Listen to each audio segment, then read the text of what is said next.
पांडवों की मृत्यु की कहानी। कुरुक्षेत्र युद्ध के बाद युधिष्ठिर ने 36 वर्षों तक हस्तिनापुर पर शासन किया। अंततः उन्होंने राज्य का दायित्व परीक्षित को सौंप दिया और उसे हस्तिनापुर का राजा बना दिया। साथ ही उन्होंने यादव राजा वज्र को इंद्रप्रस्थ का शासक नियुक्त किया।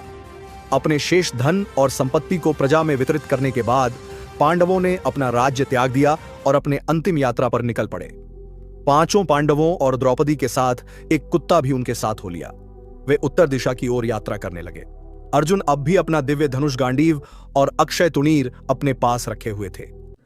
यात्रा के दौरान अग्निदेव उनके सामने प्रकट हुए और अर्जुन से कहा कि अब गांडीव छोड़ने का समय आ गया है। अग्निदेव के निर्देशानुसार अर्जुन ने गांडीव धनुष और अक्षय तुणीर को वरुण को लौटा दिया और उन्हें समुद्र में प्रवाहित कर दिया। इसके बाद पांडव अपनी यात्रा जारी रखते हुए हिमालय पहुंचे। कुछ समय बाद द्रौपदी बेहोश होकर गिर पड़ी। भीम ने युधिष्ठिर से पूछा कि उनकी मृत्यु का क्या कारण था। युधिष्ठिर ने उत्तर दिया कि द्रौपदी का अर्जुन के प्रति पक्षपात ही उनकी मृत्यु का कारण बना। पांडव आगे बढ़े।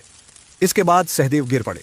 युधिष्ठिर ने कहा कि सहदेव को अपनी बुद्धिमत्ता पर अत्यधिक अहंकार था, इसलिए उनकी मृत्यु हो गई। फिर नकुल भी गिर पड़े। युधिष्ठिर ने बताया कि नकुल को अपने रूप और सौंदर्य पर अत्यधिक गर्व था, जो उनके पतन का कारण बना। कुछ समय बाद अर्जुन भी गिर पड़े। युधिष्ठिर ने कहा कि अर्जुन को यह विश्वास था कि वे संसार के सर्वश्रेष्ठ धनुर्धर हैं और यही उनका दोष था। 7 लोगों में से अब केवल युधिष्ठिर, भीम और कुत्ता ही बचे थे।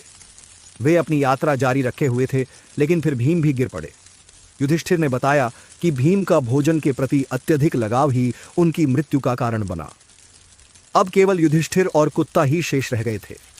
लंबी यात्रा के बाद इंद्र अपने रथ में आए और युधिष्ठिर को स्वर्ग ले जाने के लिए बुलाया। युधिष्ठिर ने प्रार्थना की कि उनके गिरे हुए भाई और द्रौपदी को भी साथ ले जाया जाए। इंद्र ने उन्हें आश्वासन दिया कि वे पहले ही अपने भौतिक शरीर त्याग कर स्वर्ग पहुंच चुके हैं। उन्होंने यह भी कहा कि युधिष्ठिर अपने शरीर सहित स्वर्ग जा सकते हैं। किंतु युधिष्ठिर ने आग्रह किया कि कुत्ते को भी उनके साथ स्वर्ग जाने की अनुमति दी जाए। इंद्र ने मना कर दिया, लेकिन युधिष्ठिर ने कहा कि वे अपने निष्ठावान साथी को त्याग नहीं सकते। तभी यह रहस्य उजागर हुआ कि वह कुत्ता वास्तव में धर्मदेव युधिष्ठिर के पिता थे, जो उनकी परीक्षा लेने आए थे। अंततः युधिष्ठिर इंद्र के साथ स्वर्ग चले गए, जहां वे अपने भाइयों और द्रौपदी से पुनः मिल गए।